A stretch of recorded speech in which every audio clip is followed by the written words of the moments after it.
വലിയ അളവിലുള്ള ചില രേഖകളും വസ്തുക്കളും സുരക്ഷിതമായി മാറ്റേണ്ടതിന്റെ ആവശ്യകത തങ്ങൾക്ക് ബോധ്യമായതായി പറഞ്ഞുകൊണ്ട് ഇറാൻ രംഗത്ത് വന്നിരിക്കുകയാണ്. ഇസ്രായേലിന്റെ ആണവ പദ്ധതികളുമായും സൗകര്യങ്ങളുമായും ബന്ധപ്പെട്ട ചില രേഖകൾ ഉൾപ്പെടെ നിരവധി സെൻസിറ്റീവ് രേഖകൾ ഇറാന്റെ രഹസ്യാന്വേഷണ ഏജൻസികൾക്ക് ലഭിച്ചിട്ടുണ്ടെന്ന് അവകാശപ്പെട്ടുകൊണ്ടാണ് ഇറാന്റെ സ്റ്റേറ്റ് മീഡിയ മുന്നോട്ട് വന്നിരിക്കുന്നത്. കഴിഞ്ഞ വർഷം ഇസ്രായേലി ആണവ ഗവേഷണ കേന്ദ്രത്തിൽ നടന്ന സൈബർ ആക്രമണത്തിനിടയിലാണ് ഈ രേഖകൾ എടുത്തതെന്ന് റിപ്പോർട്ടിൽ പറയുന്നുണ്ട്. സ്വന്തം ആണവ പദ്ധതിയെ ചൊല്ലി വർദ്ധിച്ചു വരുന്ന സംഘർഷങ്ങൾക്കിടയിലാണ് ഇറാൻ ഇപ്പോൾ ഈ കാര്യം വെളിപ്പെടുത്താൻ തീരുമാനിച്ചതും.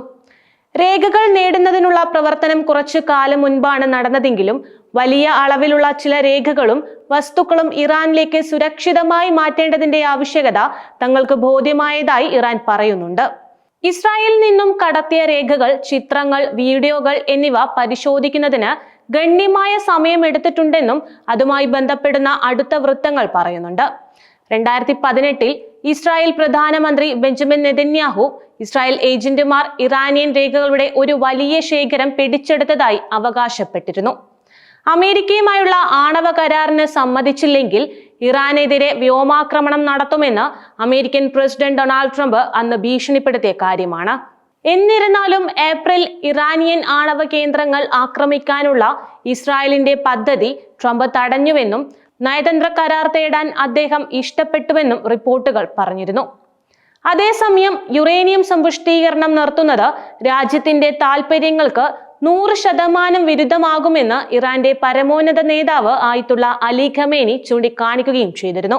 അതേസമയം ആണവ പദ്ധതിയെ ചൊല്ലി അമേരിക്ക ഭീഷണി മുഴക്കിയതിനെതിരെ ശക്തമായ എതിർപ്പ് പ്രകടിപ്പിച്ച റഷ്യയോട് നന്ദി അറിയിച്ച് ഇറാൻ കഴിഞ്ഞ ദിവസങ്ങളിൽ രംഗത്ത് വന്നിരുന്നു. മുതിർന്ന ഇറാനിയൻ നിയമസഭാംഗം അബോൾ ഫാസൻ സൊഫ്രവാണ്ടാണ് റഷ്യയ്ക്ക് നന്ദി അറിയിച്ച് രംഗത്തെത്തിയത്. ഏപ്രിലിൽ അമേരിക്ക, ഇറാൻ രാജ്യങ്ങൾ തമ്മിൽ ആണവ സമാധാന കരാർ സംബന്ധിച്ച് ഒമാനിൽ ചർച്ചകൾ ആരംഭിച്ചിരുന്നു. ഇറാൻ ഒരു കരാറിൽ ഏർപ്പെട്ടില്ലെങ്കിൽ രാജ്യത്തിന് നേരെ ശക്തമായ ബോംബാക്രമണം ഉണ്ടാകുമെന്ന് അമേരിക്കൻ പ്രസിഡന്റ് ഡൊണാൾഡ് ട്രംപ് മുന്നറിയിപ്പും നൽകിയിരുന്നു. എന്നാൽ അമേരിക്കൻ ഭീഷണിക്കെതിരെ റഷ്യ ശക്തമായി രംഗത്ത് വന്നിരുന്നതും ഒരു ശ്രദ്ധ നേടിയ കാര്യം തന്നെയായിരുന്നു. ഇറാൻ പാർലമെന്റിന്റെ സുരക്ഷാ വിദേശനയ സമിതി അംഗമായ സൊഹ്രവാണ്ട് അമേരിക്കയുടെ ഭീഷണികളോടുള്ള റഷ്യയുടെ എതിർപ്പ് പരസ്യമായി വ്യക്തമാക്കിയതിന് റഷ്യൻ വിദേശകാര്യ മന്ത്രാലയ വക്താവ് മരിയ സഖാരോവയെ അമേരിക്ക ഒരുക്കുന്ന കെണിയിൽ വീഴാതിരിക്കാൻ ഇറാൻ അതീവ ജാഗ്രത പുലർത്തണമെന്നായിരുന്നു നിയമസഭാംഗം വ്യക്തമാക്കിയത്. ഇറാനിയൻ ആണവ സൗകര്യങ്ങളെ ലക്ഷ്യമിടുന്നതിനുള്ള അമേരിക്കയുടെ ഭീഷണികളെ നിരുത്തരവാദപരം എന്നാണ് സഖാരോവ വിശേഷിപ്പിച്ചത്. അത്തരമൊരു ആക്രമണം ലോകമെമ്പാടും വിനാശകരമായ പ്രത്യാഘാതങ്ങൾക്ക് കാരണമാകുമെന്ന് അവർ വ്യക്തമാക്കി. ഇറാന്റെ ആണവ പദ്ധതിയുമായി ബന്ധപ്പെട്ട പ്രശ്നങ്ങൾ പരിഹരിക്കാനുള്ള വഴി നയതന്ത്രത്തിലൂടെ മാത്രമാണെന്നും അവർ കൂട്ടിച്ചേർത്തിരുന്നു. ഇറാൻ എല്ലാ യുറേനിയം സമ്പുഷ്ടീകരണവും നിർത്തണമെന്ന അമേരിക്കയുടെ ആവശ്യം കഴിഞ്ഞ ദിവസം ഇറാൻ തള്ളിക്കളയുകയും ചെയ്തു. 2015 ആണവ കരാർ പ്രകാരം നിശ്ചയിച്ചിട്ടുള്ള 3.67% പരിധിയേക്കാൾ വളരെ കൂടുതലായി ഇറാൻ നിലവിൽ 60% പരിശുദ്ധിയിലേക്ക് യുറേനിയം സമ്പുഷ്ടമാക്കുന്നുണ്ട്. അതേസമയം ഇറാന്റെ ദേശീയ ടാങ്കർ കമ്പനിയുമായി ബന്ധമുള്ള കുറഞ്ഞത് 2 കമ്പനികൾ ഉൾപ്പെടെ 10 വ്യക്തികളെയും 27 സ്ഥാപനങ്ങളെയും ലക്ഷ്യമിട്ട് ഇറാനുമായി ബന്ധപ്പെട്ട പുതിയ ഉപരോധങ്ങൾ അമേരിക്ക പ്രഖ്യാപിച്ചിരുന്നു.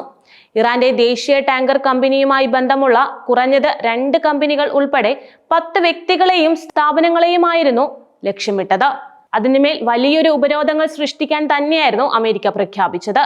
അമേരിക്കൻ പ്രസിഡന്റ് ഡൊണാൾഡ് ട്രംപിന്റെ ഭരണകൂടം ഇറാനുമായി പുതിയ ആണവ കരാർ ഉണ്ടാക്കുന്നതിനായി പ്രവർത്തിക്കുന്നതിനിടയിലാണ് ഇറാനിയൻ പൗരന്മാരെയും യുണൈറ്റഡ് അറബ് എമിറേറ്റ്സിലെയും ഹോങ്കോങ്ങിലെയും ചില സ്ഥാപനങ്ങളെയും ലക്ഷ്യമിട്ടുള്ള ഉപരോധങ്ങൾ അമേരിക്ക പ്രഖ്യാപിച്ചിരിക്കുന്നത്.